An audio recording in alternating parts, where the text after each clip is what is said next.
Hi hello నమస్తే welcome back to our channel SR creations and vlogs. ఈరోజు మన video వచ్చేసి మీకు ఆల్రెడీ అర్థమైపోయే ఉంటుంది, ఎందుకంటే థంబ్నెయిల్ చూసారు కాబట్టి. అవునండి, ఈరోజు మా పాప బర్త్డే. సో తన బర్త్డే వీడియో మీతో షేర్ చేసుకుందామని చెప్పేసి డిసైడ్ అయిపోయాను. బర్త్డే కాబట్టి ఫస్ట్ మనమైతే ఏం చేస్తాం, ఎక్కడికైనా టెంపుల్కి వెళ్దామని అనుకుంటాం. సో మేము కూడా టెంపుల్కి అని స్టార్ట్ అయిపోయాం. ఇంతకీ ఏ టెంపుల్ అనుకుంటున్నారు? మేమైతే కర్మన్ఘట్ టెంపుల్కి వెళ్దామని డిసైడ్ అయిపోయి స్టార్ట్ అయిపోయాం. అండ్ మొత్తానికి కర్మన్ఘట్ టెంపుల్ అయితే రీచ్ అయిపోయాం. ఇంతకీ కర్మన్ఘట్ టెంపుల్ ఎందుకు డిసైడ్ అయ్యామనుకుంటున్నారు? కర్మన్ఘట్ టెంపుల్లో అయితే అన్ని దేవుళ్ళని దర్శించుకోవచ్చు. ఒకే టెంపుల్లో అన్ని దేవుళ్ళని దర్శించుకోవచ్చు అని కర్మన్ఘట్ టెంపుల్కి వెళ్దామని అయితే మేము డిసైడ్ అయిపోయాం. మొత్తానికి టెంపుల్లోకి అయితే ఎంటర్ అయిపోయాం. మా పాప ఎగ్జైట్మెంట్ చూడండి, అసలు వెళ్ళిపోతూనే ఉంది మమ్మల్ని వదిలేసి. ఇంకా అయితే మొత్తానికి మేమైతే అక్కడ ఎంట్రన్స్ వరకు అయితే క్యాప్చర్ చేసాము, ఎందుకంటే లోపలికి కెమెరా అలౌడ్ లేదు. దర్శనం చేసుకొని బయటికి వచ్చి పిల్లలైతే ప్రసాదం తీసుకుంటున్నారు. అక్కడ ప్రసాదం తీసుకొని నెక్స్ట్ ఇంకా అన్ని టెంపుల్స్ దర్శించుకుందామని చెప్పేసి అనుకున్నాము. ఆంజనేయ స్వామి దర్శనం అయిపోగానే వెంటనే బయటికి వచ్చేసి ఈ దేవుణ్ణి అయితే దర్శించుకున్నాము. రష్ అయితే బాగానే ఉంది. ఫస్ట్ మేము ఆంజనేయ స్వామి దర్శించుకున్న తర్వాత కోదండరాముణ్ణి దర్శించుకున్నాము. ఆ తర్వాత ఒకటి తర్వాత ఒకటి అన్ని దేవుళ్ళను, అక్కడ ఉన్న అన్ని దేవుళ్ళని మాత్రం మేము దర్శించుకున్నాము. మా పాప చూడండి ఇక్కడ మొక్కుమంటే ఎలా చేస్తుందో, అస్సలు వినట్లేదు. మొత్తానికైతే అన్ని దేవుళ్ళని దర్శించుకున్నాం. శ్రీ నాగేశ్వర ఆలయం ఇది ఇప్పుడు మేము ప్రజెంట్ దర్శించుకుంటున్నది. నెక్స్ట్ అక్కడి నుంచి వెళ్దామని కొంచెం ముందుకు వెళ్ళి స్ఫటికలింగేశ్వర స్వామిని దర్శించుకున్నాము. మేము వెళ్ళే టైంకి 12:30 అయిపోయింది. ఇంకా క్లోజ్ చేస్తారేమో అనుకున్నాము, కానీ క్లోజ్ అయితే మెయిన్ డోర్, మేము లోపలికి ఎంటర్ అవ్వగానే మెయిన్ డోర్ క్లోజ్ చేసేసారు. బ్యాక్ డోర్ ఓపెన్ ఉంచి మెయిన్ డోర్ అయితే క్లోజ్ చేసేసారు. ఇంకా అలా అలా ఒక్కొక్క దేవుణ్ణి, అన్ని దేవుళ్ళు, అక్కడ ఉన్న అన్ని దేవుళ్ళని మాత్రం దర్శించుకున్నాం మేము. ఇంకా మా పాపకి బర్త్డే డ్రెస్ చాలా అంటే చాలా నచ్చింది. తనని చూడండి ఎంత బాగా ఎంజాయ్ చేస్తుందో. అసలు ఎవరిని పట్టించుకోకుండా ఆ గుడి మొత్తం నాదే అన్నట్టు తిరుగుతుంది. ఇంకా ఏదైనా కొంటా అని చెప్పేసి చూస్తుంది, కానీ ఏం కొనాలో మాత్రం అర్థం అవ్వట్లేదు. తనకి చూస్తూ ఉంది, అసలు ఏం అర్థం అవ్వట్లేదు, ఏం తీసుకోవాలా అని చెప్పేసి. సరే నీకు ఇష్టం ఉన్నది తీసుకో, కొనిస్తా అని చెప్తే ఇంకా తను సెలెక్ట్ చేసుకుంటుంది అక్కడి నుండి. మొత్తానికైతే ఒక 15 minutes టైం తీసుకొని లాస్ట్కి అదేదో కిట్ మాత్రం తీసుకుంది, బార్బీ కిట్ ఒకటి తీసుకుంది. ఆ తర్వాత ఇంకో కీ చైన్ ఒకటి నచ్చిందంట, తను కీ చైన్ కూడా కావాలని అడిగింది. ఇక్కడ మీరు చూస్తున్న లైన్ వచ్చేసి అన్నదాన కార్యక్రమం ఉందంట. సో అక్కడ క్యూలో ఉంచి అక్కడ టికెట్స్ అయితే ఇస్తున్నారు.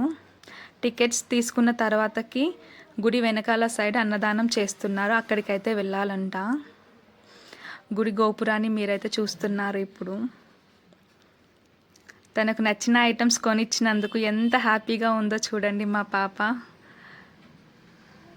ఫుల్గా గుడి మొత్తం ఇటు అటు తిరుగుతూ తను చాలా బాగా ఎంజాయ్ చేసింది ఈరోజు టెంపుల్లో మాత్రం. నెక్స్ట్ ప్రసాదం తినమంటే నాకు వద్దు అంటుంది, లేదు తినాలి అని చెప్తే ఇద్దరు బలవంతంగా తింటున్నారు ఎందుకో.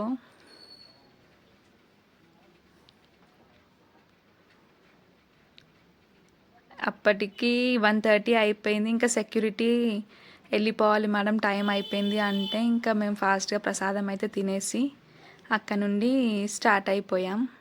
బయటికి వచ్చే దారిలో మనకు ఒక బావి అయితే కనిపిస్తుంది. ఆ బావిలో కాయిన్స్ వేసి మొక్కుకుంటే ఏదైనా జరుగుతుందంట. నెక్స్ట్ అయితే కొలను చూసాము మేము. కొలనులో తాబేలు మాత్రం ఎప్పుడూ ఉంటాయి అక్కడ. ఒకటి కాదు, రెండు కాదు, చాలా తాబేలు ఉంటాయి అందులో. మీరు క్లియర్ వ్యూ చూడొచ్చు అందులో ఎన్ని తాబేళ్ళు ఉన్నాయో. నెక్స్ట్ అయితే అక్కడ ఉన్న వాళ్ళకి మా పాప తను సేవ్ చేసిన అమౌంట్లోంచే అందరికీ 10 రూపీస్ అలా ఇచ్చేసింది. నెక్స్ట్ అయితే మా పిల్లలు వాళ్ళు ఆల్మోస్ట్ ఒక 6 మంత్స్ నుంచి కిడ్డీ బ్యాంక్లో అమౌంట్ అయితే సేవ్ చేస్తున్నారు. ఎందుకు అంటే వాళ్ళ స్పెషల్ డే రోజు రోడ్ సైడ్ పీపుల్కి కానీ ఫుడ్లెస్ వాళ్ళకి కానీ ఫుడ్ ప్రొవైడ్ చేద్దాము అని చెప్పేసి నేను వాళ్ళకి చెప్పాను. సో వాళ్ళు దానికి ఓకే అని చెప్పి 6 మంత్స్ నుంచి అయితే అమౌంట్ రెగ్యులర్గా కాకపోయినా వాళ్ళకు గుర్తొచ్చినప్పుడల్లా ఆ కిడ్డీ బ్యాంక్లో అయితే అమౌంట్ సేవ్ చేస్తారు. మొత్తానికి ఒక 6,000 వరకు సేవ్ చేస్తారు. సో మేము రోడ్ సైడ్ పీపుల్కి ఫుడ్ ప్రొవైడ్ చేద్దామని ఫుడ్ ప్రిపేర్ చేయించాము.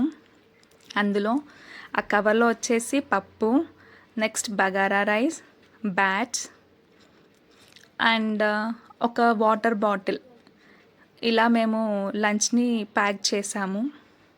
ఫుడ్లెస్ పీపుల్కి ప్రొవైడ్ చేద్దాము 1 టైం మీల్ అని చెప్పేసి. ఇవన్నీ ప్యాక్ చేసుకొని గుడికి వెళ్ళి వచ్చిన తర్వాతకి ఇంకా ఇవ్వడానికి మేము స్టార్ట్ అయిపోయాము ఇంట్లో నుండి. మేము సిటీ మొత్తం చూస్తున్నాము ఎక్కడెక్కడ ఉంటారని. సో మేము వెళ్ళేసరికి 2 అయింది, ఆల్మోస్ట్ 2:30 అలా అయ్యింది. 2:30కి అసలు ఎవరు కనిపించలేదు. మాకు కనిపించినంత వరకు సిటీ మొత్తం తిరిగి ఒక్కొక్కరికి ఎక్కడ కనిపిస్తే అక్కడ ఆపి ఇస్తూ వచ్చాము. కొంతమంది మాత్రం రిజెక్ట్ చేశారు, ఎందుకో అర్థం అవ్వలేదు, కొంచెం బాధేసింది. కానీ ఎవరికైతే అవసరమో వాళ్ళకే ఇద్దాము అని చెప్పేసి మేమైతే ఎక్కడెక్కడ ఉన్నారా అని వెతుకుతూ అలా ట్రావెల్ చేస్తూ అందరికీ ఇచ్చాము. మాకు ఎక్కడ కనిపిస్తే అక్కడ మాకు తోచినంత వాళ్ళకైతే ఇచ్చినాము. అలా ఈరోజైతే మొత్తానికి ఒక 50 మెంబర్స్ వరకు అయితే మేము ఫుడ్ ప్రొవైడ్ చేసాము ఈరోజు. మా పిల్లలు అయితే చాలా హ్యాపీగా ఫీల్ అయ్యారు. ఎందుకంటే వాళ్ళు సేవ్ చేసిన అమౌంట్తో ఒక 10 మందికైనా సరే భోజనం పెట్టారు అన్న సాటిస్ఫాక్షన్ వాళ్ళకు చాలా ఉండే. సో ఒక చిన్న మెసేజ్ ఏంటంటే మీరు కూడా మీ పిల్లలతో ఇలాంటి పనులు చేయించండి. సో వాళ్ళకి హెల్పింగ్ నేచర్ అనేది అలవాటు అవుతుంది. సో మా బ్లాగ్ ఎలా ఉందో కమెంట్ సెక్షన్లో కమెంట్ చేసి చెప్పండి. అండ్ మా పాపకి బర్త్డే విషెస్ అండ్ మీ బ్లెస్సింగ్స్ ఇవ్వడం మాత్రం అస్సలు మర్చిపోకండి. బాయ్ బాయ్.